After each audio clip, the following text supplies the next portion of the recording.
السلام عليكم ورحمة الله نحمده ونصلي على رسوله الكريم أما بعد قال رسول الله صلى الله عليه وسلم من يرد الله به خيرا يفقهه في الدين أو كما قال عليه الصلاة والسلام 281 নম্বর কায়দা হচ্ছে লা ইয়ানবাগিল হুকমু আলাল মাওহুমি খুসুসান ফিমা ইয়াজিবুল আখযু বিল ইহতিয়াত। ওয়াহামের উপর ভিত্তি করে কোনো বিষয়ে ফয়সালা দেওয়া যাবে না, হুকুম দেওয়া যাবে না, বিশেষভাবে যেখানে ইহতিয়াতের উপর ভিত্তি, যেখানে ইহতিয়াতকে গ্রহণ করা, সতর্কতা অবলম্বন করা আবশ্যক, সেই জায়গার মধ্যে ধারণার উপর ভিত্তি করে হুকুম দেওয়া যাবে না, ফতোয়া দেওয়া যাবে না। সিনিয়র ওয়াদার উদ্দেশ্য হলো সহস্র আল কাবির। উদাহরণ হিসেবে দেওয়া হয়েছে সীমান্তরক্ষী যারা রয়েছে তারা যদি শত্রুদেরকে প্রতিহত করতে সক্ষম না হয়,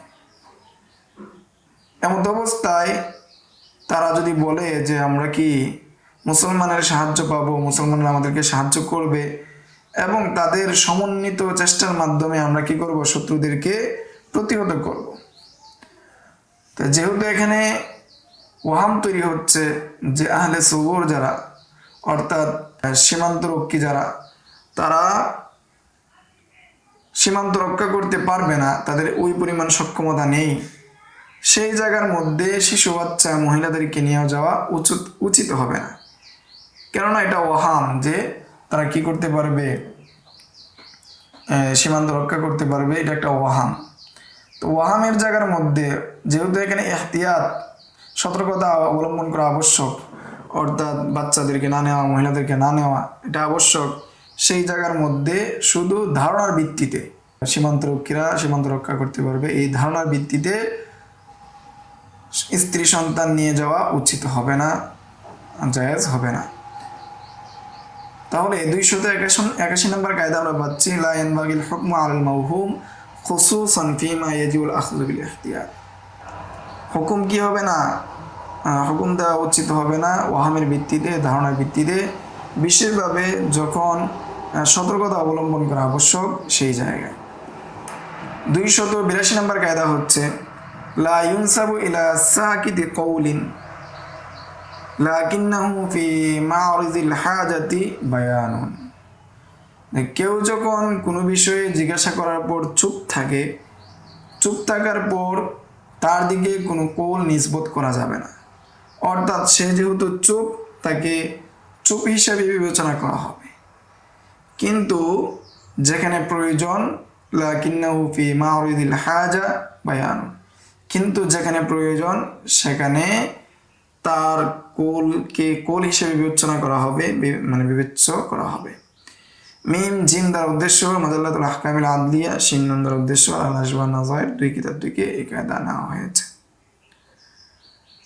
উদাহরণ হিসেবে বলা হয়েছে ব্যবসায়ীর কোনো পণ্য যদি কোনো আজনাবি বিক্রি করে ফেলে, আর এমত অবস্থায় ব্যবসায়ী যদি চুপ থাকে, তাহলে এই চুপটাকে নিষেধ না করে এই চুপ থাকাটাকে ব্যবসায়ীর পক্ষ থেকে কোনো অপরিচিত ব্যক্তিকে আজনবী হিসেবে, অপরিচিত ব্যক্তিকে উকিল হিসেবে বিবেচনা করা হবে না।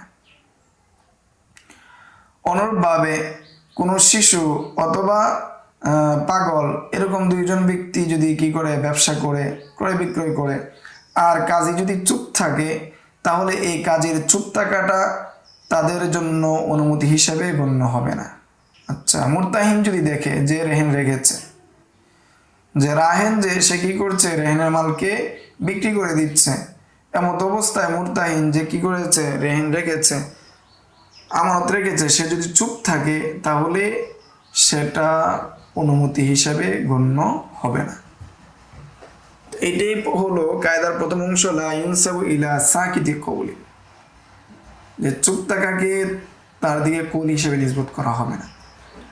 কিন্তু লাকিন্নাহু ফি মা'রিজিল হাজাতি বায়ানুন, এর অংশ হলো বাকেরা মহিলা যদি তার অনুমতি নেওয়ার সময় চুপ থাকে, এই চুপ থাকাটাকে তার পক্ষ থেকে সম্মতি হিসেবে গণ্য করা হবে, সম্মতি বলে গণ্য করা হবে। অনুরূপভাবে ক্রয় বিক্রয়ের সময় সফি যদি চুপ থাকে, সেটা তার হক গ্রহণ করা থেকে সে বিরত থেকেছে, এটা বিবেচনা করা হবে।